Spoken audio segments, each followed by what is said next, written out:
आपने देखा होगा कि काफी लोग बात करते हैं कि हमें प्रॉपर्टी खरीदनी चाहिए घर पे रहने के लिए या फिर रेंट पे रहना चाहिए। तो आज हम थोड़ा सा डिस्कशन करेंगे कि कौन सी चीज बेहतर है। दोनों की कॉन्ट्राडिक्ट स्टेटमेंट भी हो सकती हैं कि मेरा पॉइंट ऑफ व्यू क्या है और आशीष जी का पॉइंट ऑफ व्यू क्या है। तो आज हम ये डिस्कशन करेंगे कि रेंट पे रहना ज्यादा बेहतर रहेगा या फिर अगर आपका खुद का घर लेते हैं तो आपको बेहतर रहेगा। तो आशीष जी, सबसे पहले तो जैसे काफी लोग बोलते हैं कि रेंट पे रहना चाहिए या फिर जैसे अगर मैं 1 करोड़ रुपए घर पे लगा रहा हूं तो मेरे इंटरेस्ट रेट भी बहुत ज्यादा आ जाएगा, तो मैं रेंट पे क्यों ना रह लूं। तो आपकी क्या सजेशन है या फिर आपका क्या पॉइंट ऑफ व्यू है यहाँ पे। उसके बाद मैं अपना पॉइंट ऑफ व्यू भी बताऊंगा कि क्या आपको लगता है कि रेंट बेहतर है या फिर घर लेना बेहतर है। इसका मैं सीधा सीधा आंसर नहीं देना चाहूंगा विनय जी। इसको दो तरीके से देखना होगा कि आपका ये पहला घर है, आप इसको रहने के लिए ले रहे हैं, या आप दूसरा घर ले रहे हैं इन्वेस्टमेंट के लिए। क्योंकि काफी लोगों का ये भी रहता है कि होम लोन हम ले लें, वहां से हम अपना घर सस्ता कर लेंगे। रेंट दूसरा एक व्यू रहता है कि रेंट जितना मैं पे करूंगा उससे कम में उससे ज्यादा मेरे को इंटरेस्ट रेट पे करना पड़ता है, और हालांकि मुझे लंबे समय में कैलकुलेशन के लिए नुकसान होता है। तो मेरा भी विचार यही है, पहला घर है आपका, आपको रहने के लिए खरीदना है, इमोशनल लेवल जुड़े होते हैं विनय जी उसके साथ, तो आपको पहला घर बिल्कुल लेना चाहिए। नहीं सोचना चाहिए, पैसे के कैलकुलेशन में नहीं जाना चाहिए कि मुझे कहाँ फायदा हो रहा है कहाँ नुकसान हो रहा है। पर जिनकी जॉब मल्टीपल टाइम चेंजेस होती है तो उनको क्या करना है, तो बिल्कुल एक ये फैक्टर रह सकता है। तो इसीलिए इसका सीधा आंसर ना देते हुए मैं सिंपल वर्ड में आपको कहना चाहूंगा, पहला घर आपको बिल्कुल खरीदना चाहिए। इन्वेस्टमेंट के लिए मुझे लगता है प्रॉपर्टी एक अच्छा विकल्प नहीं है जहां पर आपको इन्वेस्ट करना चाहिए, लिक्विडिटी की प्रॉब्लम रहती है, उससे बेहतर आपको विकल्प मौजूद रहते हैं। तो अब यहाँ पे जैसे आपने बोला कि पहला घर है तो ले लेना चाहिए, बट आप मुझे ये बताएं कि जैसे फॉर एग्जांपल मैंने घर नहीं लिया और मैं रेंट पे रहा और मैंने एक सोसाइटी के अंदर मैंने रहा जिसके अंदर मैं सोसाइटी के अंदर एक ही घर में मैं रिनोवेटेड घर लेता हूँ, अपने बहुत ठाट से रहता हूँ और उसके बाद जब मेरा मन करता है तो मैं दूसरे घर में जाके रहने लग जाता हूँ। जो टूट फूट हुई वो भी ओनर की हुई, और जो भी क्या नाम है मेरे पास इंटरेस्ट आया बैंक के अंदर या फिर मैंने इक्विटी के अंदर आया वो उससे कहीं ज्यादा हुआ। तो उस केस में मैं सोसाइटी में रह रहा हूँ, मेरे जो बच्चे हैं वो भी उसी सोसाइटी में रह रहे हैं। इससे मैटर ऑफ कि मैंने घर बस एक एक बिल्डिंग से दूसरी बिल्डिंग के अंदर मुझे जाना पड़ा क्योंकि ओनर को आना था। तो उस केस में मुझे बेहतर विकल्प जो लगता है कि रेंट पे रहना ज्यादा विकल्प है, क्योंकि उस केस में आपको 10 से 15 सालों के अंदर आपके पास जितना पैसा आना था उससे ज्यादा कहीं ज्यादा आपको इंटरेस्ट रेट से और इक्विटी से आपको मिल जाएगा। बिल्कुल, अगर आप बैचलर हैं तो इस नजरिए को रख सकते हैं विनय जी। इनफैक्ट अगर आप नई बिल्डअप सोसाइटी में मूव कर रहे हैं तो आपके लिए बेहतर विकल्प हो सकता है, क्योंकि जब आपको लैंडलॉर्ड बोलेगा कि घर आपको खाली करना है तो आपको दूसरा घर मिल जाएगा। लेकिन आप जब घर खरीदते हैं तो मेरा व्यू है कि आप काफी चीजें देखते हैं कि घर में धूप आ रही है नहीं आ रही, वास्तु के हिसाब से वो घर है या नहीं है, उसमें डायरेक्शंस कैसी हैं। एक इमोशनल फैक्टर भी जुड़ा होता है जब आप फैमिली में रहते हैं, आपकी वाइफ के इमोशनल फैक्टर रहते हैं घर के साथ, क्योंकि आप एक एक चीज सजो के रखते हैं उस घर में।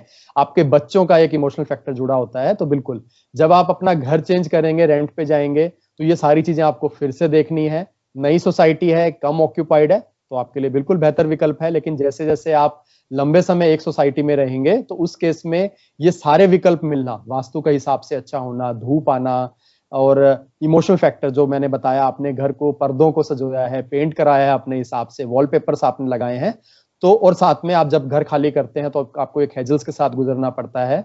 तो उस हिसाब को देखते हुए पहला घर आपका आपके रहने के लिए खुद का होना चाहिए। ये मेरा व्यू पॉइंट है विनय जी।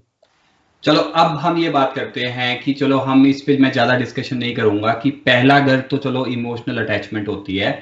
अगर मुझे दूसरा घर लेना है जो कि लोग कहते हैं कि प्रॉपर्टी एप्रिशिएट करेगी 5% 10%, और प्रॉपर्टी कभी भी आपको घाटे में नहीं बेचनी पड़ती, सबसे बड़ा पॉइंट ऑफ व्यू है। तो आपका क्या कहना है कि अगर मैं 50 लाख की प्रॉपर्टी ले रहा हूं या फिर 1 करोड़ की प्रॉपर्टी ले रहा हूं तो मुझे प्रॉपर्टी में इन्वेस्टमेंट करनी चाहिए, म्यूचुअल फंड में इन्वेस्टमेंट करना चाहिए, या फिर क्या नाम है मुझे स्टॉक मार्केट के अंदर इक्विटी का प्रोविजन देना चाहिए।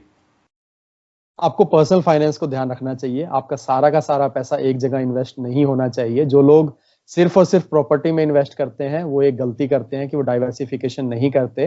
प्रॉपर्टी में आपको जो स्टैम्प ड्यूटी चार्जेस पे कर रहे हैं, ब्रोकरेज जो फीस दे रहे हैं, प्लस एक बिग अमाउंट की प्रॉपर्टी आपको बेचने में लिक्विडिटी का कंसर्न रहता है, जो कि आपको एक लंबे समय तक लिक्विडिटी नहीं प्रोवाइड करता। अगर आपको इमरजेंसी में पैसा चाहिए तो पर्सनल फाइनेंस को ध्यान रखते हुए पहला घर जब आपने ले लिया है तो आपको बाकी पैसा, मेरे व्यू के हिसाब से, आपको प्रॉपर्टी में इन्वेस्ट नहीं करना चाहिए। बेहतर विकल्प मौजूद होते हैं।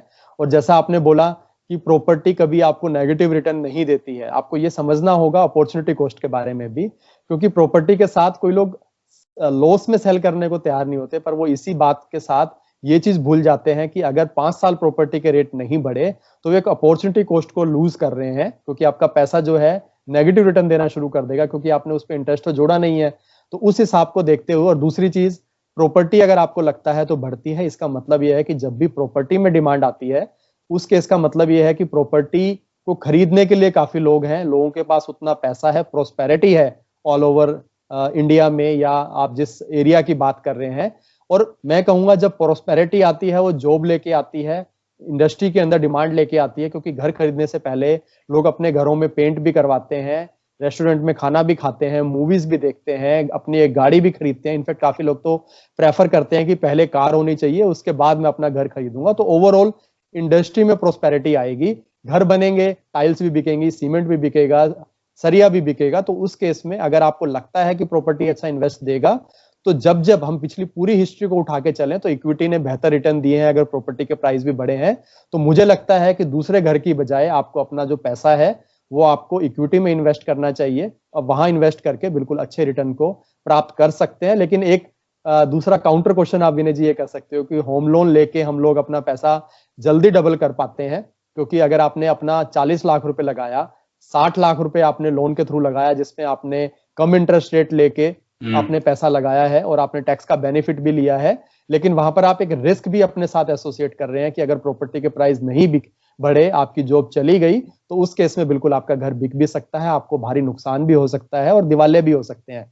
अगर ऐसा करके पैसा कमाया जाता तो इतने सारे डेवलपर्स को दिवाले होने की जरूरत नहीं थी, इतने सारे डेवलपर प्रॉपर्टी से ही पैसा बनाते। तो मुझे लगता है कि आपको रिस्क अपना लेवल देखते हुए लोन लेना है, कितना पैसा कहाँ इन्वेस्ट करना है, तो बिल्कुल सोचना चाहिए। मेरा पर्सनल व्यू ये है, पहला घर आपको लेना है, दूसरे के लिए पैसा घर में इन्वेस्ट ना करके, जो लोग आपको बोलते हैं कि रेंट पे जाना बेहतर है, तो वो कैलकुलेशन के साथ जाएंगे आप, बिल्कुल आप इक्विटी में लॉन्ग टर्म के हिसाब से म्यूचुअल फंड में अगर इन्वेस्ट करेंगे, 5 साल से अधिक का अगर आपका नजरिया रहेगा, आपको बेहतर रिटर्न दे सकता है विनय जी। चलो, अब आपकी बात मैंने मान ली कि पहला घर आपका इमोशंस हैं, ये हैं, बट आप मुझे ये बताएं, जैसे कि काफी लोग जो ट्रांसफरेबल जॉब होती है, तो फॉर एग्जांपल एक एक बंदा बेंगलोर में रहता है, फिर उसकी ट्रांसफर होके वो दिल्ली में आ गया या फिर मुंबई चला गया, घर तो मैंने खरीद लिया, अब मेरे को रहना है दूसरे घर में और मुझे ये नहीं पता मैं कितने साल रहूंगा, तो मुझे घर पे रहना चाहिए या फिर मुझे रेंट लेना चाहिए? यहाँ पे तो अब इमोशनल कोई टच आया ही नहीं। उस केस में अब मेरे को 10 साल बिताने हैं दिल्ली के अंदर, बट मैंने एक घर इमोशनल अटैचमेंट की वजह से मैंने बेंगलोर में ले लिया। तो उस केस में आपका क्या कहना है कि यहाँ पे क्या करना चाहिए? क्योंकि ये वाली चीज तो होती है आज की डेट में, प्राइवेट कंपनीज में जॉब होती है। नहीं, ये गवर्नमेंट जॉब में भी होती है। इनफैक्ट अगर कोई सेंट्रल गवर्नमेंट का एम्प्लॉय है तो उनकी ट्रांसफर भी होती है विनय जी। स्टेट गवर्नमेंट का एम्प्लॉय है तो city to city same state में वहां भी ट्रांसफर होती है। बिल्कुल वैलिड क्वेश्चन है आपका। रिटायरमेंट के बाद आप कहाँ जाएंगे? आप पूरी उम्र क्या रेंट पे बिताना चाहेंगे और रिटायरमेंट पे एक नया घर लेना चाहेंगे? इनफैक्ट हमारे नॉर्थ इंडिया में तो ये कहावत है कि आपके बच्चों की शादी तब होती है जब आपके पास खुद का घर होता है। रेंटेड हाउस के लिए थोड़ी डिफिकल्टी आती है। तो आपका एक घर होना चाहिए, जो भी आपके पूरी फैमिली फ्रेंड सर्कल जो रहता है वहां पर आप अपना एक घर ले सकते हैं। आपको जरूरी नहीं है कि हर सिटी में जाके अपना घर इमोशनल अटैचमेंट के साथ दोबारा लेना है। तो आपको समझना है कि आपकी जॉब उस सिटी के अंदर अगर 15 साल 20 साल के लिए रहने वाली है तो बिल्कुल आप वहां पर दोबारा घर ले सकते हैं, पिछले घर को सेल कर सकते हैं। लेकिन अगर आपको लगता है कि आपकी ट्रांसफरेबल जॉब है, हर 2 साल में आपको ट्रांसफर होना है, तो उस केस में बिल्कुल आपको रेंट पे रहना बेहतर रहेगा विनय जी। चलो, अब मैं यहाँ पे बात करूंगा कि जैसे प्रॉपर्टी के अंदर ये होता है कि एक तो होता है कि हमने प्लॉट ले लिया और उसके बाद बिल्ड किया, और एक होता है कि हमने सोसाइटी के अंदर घर लिया, जो कि रेडी टू मूव होते हैं या फिर अंडर कंस्ट्रक्शन होते हैं। तो आपका क्या पॉइंट ऑफ व्यू है, कौन सी प्रॉपर्टी बेहतर रहती है लेना? ये इंडिविजुअल का डिफरेंट क्वेश्चन आंसर रह सकता है कि आपके पास कितना पैसा अभी के टाइम पे है। बिल्कुल अगर आपकी लोन एलिजिबिलिटी है तो आपको प्रेफर करना चाहिए रेडी टू मूव, आपको रिस्क कम से कम लेना चाहिए। और एक और चीज मैं बताना चाहूंगा कि जो भी आप लोन लेते हैं या जो भी आप अपनी लायबिलिटी लेते हैं, तो उस केस में आपको टर्म इंश्योरेंस जरूर लेना है, क्योंकि अगर आपको खुदा ना खास्ता कुछ हो जाता है, या हम नहीं चाहेंगे कि भगवान आपके साथ ऐसा करे, अगर आपकी डेथ हो जाती है, तो उस केस में ऐसा ना हो कि जो घर आपने सपनों का अपने बच्चों के लिए लिया था वो बिक जाए। तो उस केस को अवॉइड करने के लिए आपको टर्म इंश्योरेंस जो भी आप लोन लेते हैं तो वो आपको जरूर लेना चाहिए। मेरी प्रेफरेंस रहेगी रेडी टू मूव आप घर लें, अपने बजट के हिसाब से जरूर लेना चाहिए। लेकिन अगर आप किसी अच्छे डेवलपर का घर लेते हैं, फ्लैट लेते हैं, तो उस केस में बिल्कुल अंडर कंस्ट्रक्शन भी ले सकते हैं। और इनफैक्ट अपने बजट के हिसाब तो अब तो गवर्नमेंट की काफी स्कीम्स भी आ चुकी हैं, अफोर्डेबल हाउसिंग स्कीम, जो कि हम एक अलग से सेपरेट वीडियो बना सकते हैं कि अफोर्डेबल हाउसिंग स्कीम में लेने के क्या फायदे हैं, कितना पैसा आपको खर्च करना पड़ता है, किस एरिया में आप अपना इन्वेस्ट करना आपके लिए बेटर रहेगा। इसके अलावा मिडिल ग्रुप के लिए भी रहता है, आप 40 लाख का घर भी ले सकते हैं, 1 करोड़ रुपए का घर भी ले सकते हैं। पर अपने आप को थोड़ा स्ट्रेच जरूर करें जब भी आप अपना पहला घर लेते हैं, क्योंकि ये आपकी पूरी जिंदगी भर की कमाई आप वहां पर झोंकते हैं। आप चाहते हैं कि आप एक अच्छे घर में रहें, एक अच्छे सोसाइटी में रहें, अपने बच्चे और अपनी फैमिली को एक अच्छा घर दे पाएं। तो ये डिसीजन आपको जल्दबाजी में नहीं लेना है, आपको बिल्कुल पूरी छानबीन करनी है डेवलपर के बारे में कि वो डेवलपर कैसा है, आप उसको कौन सी लोकेशन पे ले रहे हैं। लुभावने ऑफर रहते हैं, उनके जमाया जाल में नहीं फंसेंगे। कोई ऐसा नहीं होता कि एक दिन में पूरे के पूरी यूनिट खत्म हो जाती हैं तो दूसरा डेवलपर आएगा। अगर उस एरिया में इतनी ज्यादा डिमांड है तो बिल्कुल आपको घर देखना है, सोसाइटी देखनी है। रेडी टू मूव में आपको क्लैरिटी वो ज्यादा अच्छे से मिल पाती है, अंडर कंस्ट्रक्शन में वो क्लैरिटी आपके जो पेपर्स रहते हैं वहां पर रहती है, जो कि हो सकता है घर बनते बनते आपको वो चीज ना मिले। तो मेरी पर्सनल राय रेडी टू मूव घर के लिए रहेगी विनय जी। बहुत बढ़िया आशीष। तो दोस्तों ये था रेंट वर्सेस खुद का घर। अगर आपको फिर भी कोई भी ऐसा क्वेश्चन लगता है या फिर आप इन सब बातों से सहमत नहीं है तो आप कमेंट सेक्शन में भी लिख सकते हैं। आज का वीडियो हम यही खत्म करते हैं। धन्यवाद।